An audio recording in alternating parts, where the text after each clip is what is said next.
নমস্কার বন্ধুরা, শুভ সকাল তোমাদের সবাইকে। আর আজকে সকালবেলা আমি ঘুম থেকে উঠেই বিছানা বসেই যেই ঘরের জানালাটা খুলেছি অমনি দেখি এই গাছে কাঠবিড়ালিটা। তাই ভাবলাম ভিডিও ক্লিপটা নিয়ে রাখি, তোমাদের সঙ্গে শেয়ার করব। আমার তো সকালবেলা ওর মুখ দেখে উঠলাম, ভীষণ ভালো লাগলো। তারপর আমি একটু মুড়ি খেয়ে নিলাম। আজকে একটু পাঁপড় ভাজা দিয়ে মুড়ি খেয়েছি। তোমরা কি কখনো পাঁপড় ভাজা দিয়ে মুড়ি খেয়েছো বা ভালো লাগে কারোর? আমার তো বেশ ভালোই লাগলো, আমি এর আগেও খেয়েছি, আজকেও খেলাম। তারপর একটু খেজুর কুড়িয়েছি আজকে। আজকে সকাল সকাল ঘুম থেকে উঠে খেজুর কুড়িয়েছি। আর ছোট্টবেলার খুব মনে পড়ে যাচ্ছিল ছোট্টবেলার কথা। ছোট্টবেলায় ভীষণ এই খেজুর নিয়ে আমার অনেক খুনসুটি রয়েছে আমার বাবার সঙ্গে। দাঁড়াও সেগুলো তোমাদের শেয়ার করছি। তার আগে দেখো আমি কতগুলো আনারস আজকে জুড়িয়ে নিয়েছি। এইমাত্রই জুড়িয়েছি, জোড়ানোর সময় ভিডিও ক্লিপ নেওয়া হয়নি। আর তারপর এই যে দেখো, এটা কে বলো তো? ওর নাম শেয়াল। ও কোন পানা পুকুর থেকে সকালবেলা চুবিয়ে এসেছে দেখো। তারপর ওকে ডাকছিলাম আমি যে তুই এত সকালে স্নান করেছিস মানো? কেন আর কি, এতটা গরম, ও না স্নান করে আর থাকতে পারে? কোন পানা পুকুর থেকে চুবিয়ে এসেছে, এখন তো বেশ ভালোই আছে। তারপর এই প্রজাপতিটাকে দেখলাম, আমার তো ভীষণ ভালো লেগেছে প্রজাপতিটা।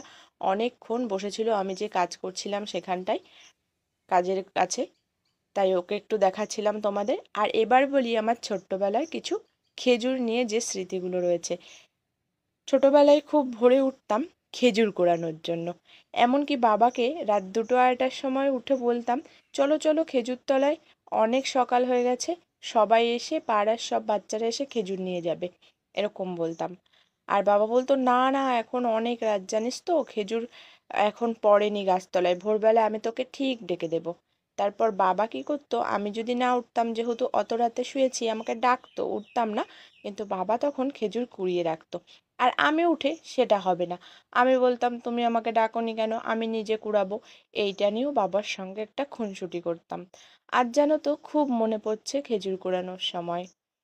আর আমাদের বাড়িতেই দুটো খেজুর গাছ আছে, দুটো খেজুর গাছের খেজুরি জানো তো খুব ভালো। একটা একটু রাস্তার দিকে, ওটা বাইরের ছেলেপেলেরাই ভীষণ খায় আর কি।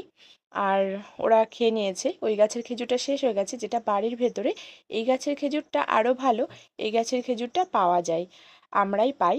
আর বাচ্চারা কেউ কেউ মাঝে মাঝে গ্রামের বাড়ির মধ্যে আসে, নিয়ে যায়, ওদেরকেও দিই, ওরাও বেশ ভালো খায়। তো ওদের ওই স্মৃতিগুলো দেখে আমার তো মনে পড়ছেই।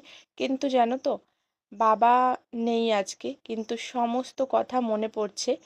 ভীষণই খারাপ লাগছে, কি বলবো বলো। এত সব সময় সবার বাবা মা থাকে না, তবুও না মেনে নেওয়া যায় না, একদম মন থেকে মেনে নেওয়া যায় না। আর জানো তো, 2 বছর আগে আমার বাবা এই জ্যৈষ্ঠ মাসেই আমাদের ছেড়ে চলে গেছিলেন। এতটাই কষ্টের, কি বলবো, ভীষণ কষ্টের, সেটা আর বলে বোঝানোর নেই তোমাদের। তারপর জানো তো, আজকে ডাইশ ভেঙে ফেলেছিলাম আমি। সব সময় মনে পড়ে বাবার কথা, কিন্তু কি বলবো বলো, কিছু বলার নেই, ভগবান আমার কাছ থেকে আমার বাবাকে কেড়ে নিয়েছে। আর বাবার হাতের এই সব ডাইস সব কাজ আমাকে লাস্টে বেছে নিতে হয়েছে, কারণ আমার মা অসুস্থ, তাকে দেখার জন্য আমাকে বাড়ির এই ব্যবসাটাই বেছে নিতে হয়েছে। ভালো আছি, তবে জানো তো, প্রত্যেকটা জায়গাতেই তো বাবার স্মৃতি। আর সব সময় যে মানুষটার প্রত্যেকটা জায়গায় ঠিক স্মৃতি নয়, নিজের মনের মধ্যেই তো তাকে সব সময় বেঁধে রেখেছি বলো। যাই হোক, অনেক কথা বলে ফেললাম, আজ এই পর্যন্ত। Thanks for watching, tata bye, সবাই ভালো থেকো, সুস্থ থেকো, ধন্যবাদ।